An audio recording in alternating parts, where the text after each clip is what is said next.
تھوڑا سا مدینہ منورہ کے بارے میں. نبی صلی اللہ علیہ وسلم کے زمانے میں مدینہ منورہ جب آپ ہجرت کر کے گئے تو اس کا رقبہ جو تھا وہ 30 مربع کلومیٹر تھا. اس میں 72 قلعے تھے، فورٹس، جس میں 59 یہود کے اور 13 عربوں کے. مدینہ کی آبادی یہودیوں اور عربوں پر مشتمل تھی. عربوں کا پیشہ کاشتکاری، تجارت، جانوروں کو پالنا تھا. یہود عام طور پر زرگری کرتے، موتی بیچنا، اسلحہ بنانا اور چمڑا رنگنا ان کا کام تھا. مسجد نبی کی زمین سہل اور سہیل کی ملکیت، 2 بھائی تھے، یتیم بچے تھے. ابو بکر رضی اللہ تعالیٰ عنہ نے نبی صلی اللہ علیہ وسلم کی طرف سے 7 دینار ادا کر کے اس کو خریدا تھا. مسجد نبی کیوں بنائی گئی تھی؟ سب سے پہلے تو عبادت کے لیے، پھر تعلیم و تربیت، لوگوں کے درمیان فیصلے کرنے کے لیے، اور ایک طرح سے نبی صلی اللہ علیہ وسلم کا نبوی سیکریٹریٹ تھا. کہ مسجد نبی کی فضیلت ایک نماز وہاں پر 1000 نمازوں کے برابر ہوتی ہے، یعنی ثواب کے اعتبار سے. اس کے ایک حصے کو ریاض الجنہ یعنی جنت کا ٹکڑا کہا گیا ہے، جو آپ کے ممبر اور آپ کے گھر کے درمیان تھا. اور ثواب کی خاطر صرف 3 مسجدوں کی طرف سفر کرنا چاہیے. نبی صلی اللہ علیہ وسلم کی رہائش جب تک مسجد نبی تعمیر نہیں ہوئی تھی اور اس کے آس پاس آپ کے حجرات تعمیر نہیں ہوئے تھے، آپ نے تقریباً 7 ماہ ایوب انصاری کے ہاں گزارے. اور اس دوران پھر زید بن حارثہ اور ابو رافع نبی صلی اللہ علیہ وسلم کی بیٹی اور حضرت سودا کو مکہ سے مدینہ لائے. حضرت ام کلثوم اور فاطمہ کو. حضرت رقیہ حضرت عثمان کے ساتھ آئیں اور زینب مکہ میں ہی رہ گئی اپنے شوہر ابو العاص کے ساتھ، کیونکہ وہ ابھی تک مسلمان نہیں ہوئے تھے. مسجد نبی کے قریب صفہ ایک چبوترا تھا جو مدینہ کی پہلی درسگاہ تھی، اور مکہ کے مہاجرین اور دوسرے علاقوں سے جو بھی لوگ نبی صلی اللہ علیہ وسلم کی ملاقات اور تعلیم کے لیے آتے وہ یہاں پر ٹھہرتے تھے. اور مختلف اوقات میں اس کی مجموعی تعداد 400 کے قریب بتائی جاتی ہے. احد میں جب مسلمانوں کو ناکامی ہوئی تو اس کے بہت منفی اثرات آس پاس کے لوگوں پر پڑے، اور کچھ قبائل مزید شیر ہو گئے مسلمانوں پر حملہ کرنے کے لیے یا ان کو پریشان کرنے کے لیے. حادثے اور غزوات سے ہم شروع کریں گے آج.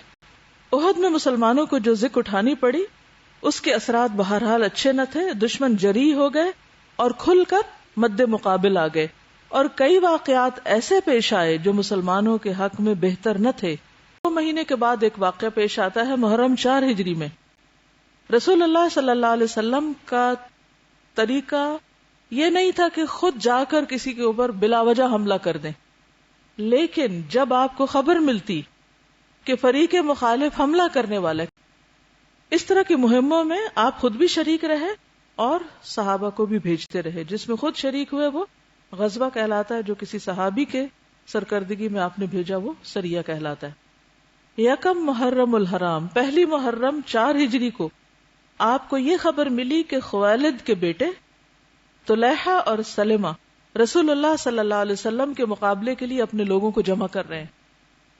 تو آپ نے ابو سلمہ بن عبداللہ رضی اللہ عنہ کو، اسی لیے اس کو سریہ ابو سلمہ کہا جاتا ہے، 150 مہاجرین اور انصار کے ساتھ ان کے مقابلے کے لیے روانہ فرمایا. اب چونکہ جنگ بدر میں اور احد میں انصار حصہ لے چکے تھے، تو اس کے بعد جو سریات ہوتے ہیں اس میں اب دونوں شریک ہوتے ہیں، مہاجرین اور انصار دونوں. وہ لوگ اس کی خبر پاتے ہی بھاگ گئے. طلحہ نے بعد میں اسلام قبول کر لیا، لیکن آپ کی وفات کے بعد اسلام سے پھر گئے. صدیق اکبر نے ان کے مقابلے کے لیے خالد بن ولید کو روانہ کیا. طلحہ بھاگ کر شام چلے گئے، تائب ہو کر پھر اسلام میں داخل ہوئے. قرآن مجید میں آتا ہے نا، ان الذین آمنوا ثم کفروا ثم آمنوا ثم کفروا ثم ازدادوا کفرا، اور مسلمانوں کے ساتھ برابر لڑائیوں میں شریک رہے، یعنی ان کا ساتھ دیا. حضرت عمر کے عہد خلافت میں جنگ قادسیہ اور مارکہ نہاوند میں بھی شریک رہے، اور کہا جاتا ہے کہ وہ 21 ہجری کو مارکہ نہاوند میں شہید ہوئے تھے. طلحہ کے دوسرے بھائی سلمہ مسلمان نہیں ہوئے تھے. ابو سلمہ کون تھے جن کے نام سے یہ سریہ مشہور ہے؟ نبی صلی اللہ علیہ وسلم کے پھوپھی زاد تھے، کزن تھے. ان کا نام عبداللہ تھا، آپ کے رضائی بھائی تھے. نبی صلی اللہ علیہ وسلم کے ساتھ انہوں نے دودھ پیا تھا اور اسلام میں سبقت کی، حبشہ کی طرف ہجرت کی، وہاں سے مدینہ پہنچے، غزوہ بدر میں حاضر ہوئے، احد میں زخمی ہوئے، زخم مندمل ہوئے پھر کھل گئے. اگلا ہے سریہ عبداللہ بن انیس، جیسے انیس لکھتے ایسے ہی انیس لکھتے. محرم 4 ہجری میں اب آپ دیکھیے ایک ہی مہینے میں دوسرا. رسول اللہ صلی اللہ علیہ وسلم کو پتا چلا کہ سفیان بن خالد حذلی اورنک نامی جگہ پر مسلمانوں کے خلاف فوج اکٹھی کر رہا ہے. آپ نے عبداللہ بن انیس کو بھیجا کہ وہ سفیان کو قتل کر دے. عبداللہ کہتے ہیں میں نے عرض کیا اللہ کے نبی صلی اللہ علیہ وسلم آپ اس کا تعارف کروا دے، یعنی ہے کون جس کو میں قتل کرنے جا رہا ہوں. فرمایا جب تم اسے دیکھو گے تو مروب ہو جاؤ گے اور تمہیں شیطان یاد آ جائے گا. یعنی آپ نے اس کا یوں تعارف کرایا. میں نے عرض کیا میں مردوں سے نہیں ڈرتا، یعنی جو روب والے ہوتے ہیں ان سے میں نہیں ڈرتا. پھر میں نے آپ سے اجازت چاہی کہ اسے دھوکہ دینے کے لیے کوئی خلاف واقع بات کہہ دوں، تو آپ نے فرمایا اجازت ہے. جب میں وہاں پہنچا تو میں نے اسے دیکھا اور نبی صلی اللہ علیہ وسلم کے بتائے ہوئے تعارف سے اسے پہچان لیا اور واقعی اس سے مروب ہوا. وہ مجھ سے پوچھنے لگا کون ہو؟ میں نے کہا میں خزاعہ کا ایک فرد ہوں. میں نے سنا ہے کہ تم محمد صلی اللہ علیہ وسلم کے خلاف لڑنے کے لیے فوج جمع کر رہے ہو. میں بھی اسی مقصد کے لیے میں تمہارے ساتھ ہوں. میں اس کے ساتھ چلتا رہا، اس سے باتیں کرتا رہا. اسے میری باتیں اچھی لگ رہی تھی، حتیٰ کہ ہم اس کے خیمے میں پہنچ گئے. اس کے ساتھ ہی چلے گئے. جب لوگ اطمینان سے سو رہے تھے تو میں نے اسے قتل کر دیا اور اس کا سر ساتھ لے آیا. میں غار میں داخل ہوا تو مکڑی نے اس کے باہر جالا بن دیا. وہ میری تلاش میں نکلے لیکن ناکام ہو کے واپس چلے گئے. میں نے مدینہ پہنچ کر نبی صلی اللہ علیہ وسلم کو خوشخبری سنائی تو آپ نے مجھے ایک لاٹھی عطا کی اور فرمایا تم جنت میں اس کے ساتھ ٹیک لگاؤ گے. جب عبداللہ بن انیس قریب المرگ تھے تو انہوں نے وصیت کی کہ ان کے ساتھ قبر میں دفن کر دی جائے. یہ آخرت کا سفر تھا. اورانا جو ہے یہ ایک وادی کا نام ہے عرفات کے قریب. کتنی دور آئے تھے؟ مدینہ سے تقریباً مکہ کے قریب. اب اگر آپ بائی روڈ بھی سفر کریں تو آپ تھک جائیں، صرف ایئر کنڈیشن گاڑی میں بھی تھک جائیں. پھر اس کے بعد ایک اور واقعہ ہوتا ہے رجیع کا حادثہ. سفر 4 ہجری.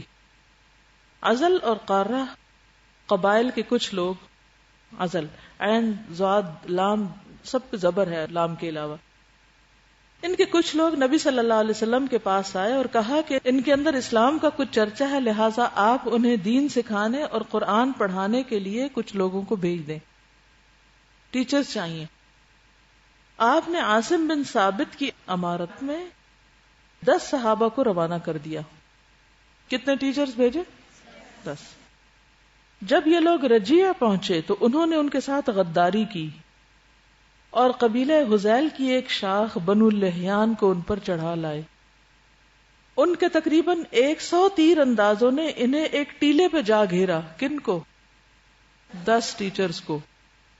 پھر انہوں نے عہد و پیمان دیا کہ اگر وہ اتر آئے تو انہیں قتل نہ کریں گے. عاصم نے اترنے سے انکار کر دیا اور رفقا سمیت ان سے جنگ شروع کر دی. 7 شہید ہو گئے جبکہ 3 باقی رہے.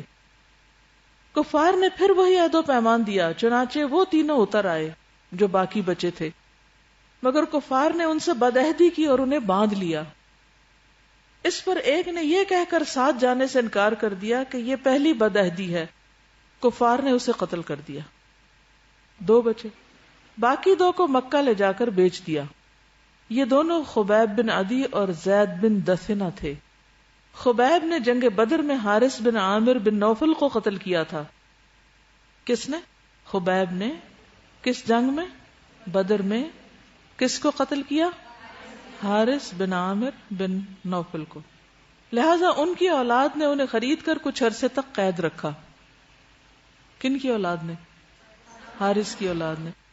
کس کو قید کر لیا؟ خبیب کو. پھر تنعیم لے جا کر قتل کیا. کیوں؟ بدلہ لینے کے لیے. کس کا؟ باپ کا. انہوں نے قتل سے پہلے 2 رکعت نماز پڑھی، پھر ان پر بددعا کی، پھر چند اشعار کہے جن میں سے 2 یہ ہیں: میں مسلمان مارا جاؤں تو مجھے کچھ پرواہ نہیں کہ اللہ کی راہ میں کس پہلو پر قتل ہوتا ہوں، اور یہ تو اللہ کی ذات کے لیے ہے، اگر وہ چاہے تو بوٹی بوٹی کیے ہوئے اعضاء کے جوڑ جوڑ میں برکت دے دے، میرے مرے ہوئے جسم میں بھی برکت ہو جائے، اس سے بھی کوئی خیر نکل آئے، وہ بھی لوگوں کے لیے سبق کا ذریعہ بن جائے. اس کے بعد ابو سفیان نے حضرت خبیب سے کہا کیا تمہیں یہ بات پسند آتی ہے کہ تمہارے بدلے محمد صلی اللہ علیہ وسلم ہمارے پاس ہوتے، ہم ان کی گردن مارتے اور تم اپنے اہل و عیال میں ہوتے، یعنی تمہیں چھوڑ کے انہیں پکڑ لیا جائے. انہوں نے کہا واللہ مجھے تو یہ بھی گوارا نہیں کہ میں اپنے اہل و عیال میں ہوتا، اس کے بدلے محمد صلی اللہ علیہ وسلم کو جہاں آپ ہوں، یعنی جہاں بھی آپ ہوں، وہاں کوئی کانٹا چبھ جاتا اور وہ آپ کو تکلیف دیتا تو مجھے اس پر بھی تکلیف ہوگی. پھر حارث بن عامر کے بیٹے نے انہیں اپنے باپ کے بدلے قتل کر دیا. باقی رہا زید بن دسنہ کا معاملہ تو انہوں نے غزوہ بدر میں امیہ بن خلف کو قتل کیا تھا، لہٰذا انہیں بھی اس کے بیٹے صفوان بن امیہ نے خرید کر اپنے باپ کے بدلے میں قتل کیا. خبیب کو جب انہوں نے قید کر کے رکھا اپنے گھر میں، یعنی کہ پہلے تو وہ بیچے گئے اور پھر جب غلام بنے، پھر اس کے بعد جب انہوں نے قتل کا ارادہ کیا تو وہ ان کے گھر میں ابھی ایک طرح سے قیدی کی حیثیت میں تھے. تو اس میں ایک حارث کی بیٹی کہتی ہیں کہ خبیب نے قتل سے پہلے استرا مانگا کہ وہ اپنے جسم کی صفائی کر لیں، زائد بالوں کو صاف کر لیں. کہتے ہیں کہ انہوں نے ان کو استرا دیا، ریزر دیا.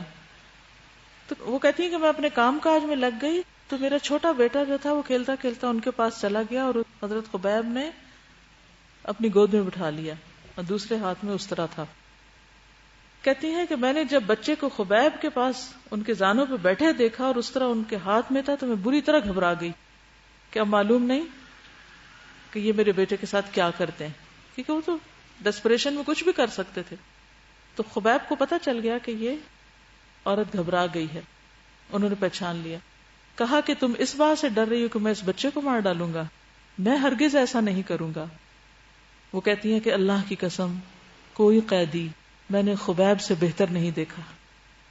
یہ ان کا اخلاق تھا جنہوں نے ان کے دشمنوں کو مروب کیا. اللہ کی قسم میں نے ایک دن دیکھا کہ انگور کا خوشہ ان کے ہاتھ میں ہے اور وہ اس میں سے کھا رہے ہیں، حالانکہ وہ لوہے کی زنجیروں میں جکڑے ہوئے تھے. اس وقت مکہ میں پھلوں کا موسم بھی نہیں تھا. وہ کہتی ہیں یہ تو اللہ کا رزق ہے جو اللہ نے خبیب کو بھیجا تھا. جب ایسے واقعات ہوتے ہیں انہونے پیغمبر کے ساتھ ہوں تو کیا کہلاتے ہیں؟ معجزہ. اور غیر پیغمبر کے ساتھ کرامت. اور مشرکین ان کو حرم سے باہر نکال کے لے گئے تھے کیونکہ حرم کے اندر قتل نہیں کر سکتے تھے. تو خبیب نے کہا کہ مجھے صرف 2 رکعت نماز کی مہلت دے دو. تو انہوں نے اجازت دے دی. پھر خبیب نے 2 رکعت نماز پڑھی اور کہا کہ اگر تم یہ خیال نہ کرنے لگتے کہ مجھے قتل کا خوف ہے تو میں ان رکعتوں کو لمبا کر دیتا، یعنی لمبی نماز پڑھتا. لیکن انہوں نے نماز چھوٹی کر دی، حالانکہ انہیں پتا تھا کہ یہ میری زندگی کی آخری نماز ہے. کس لیے؟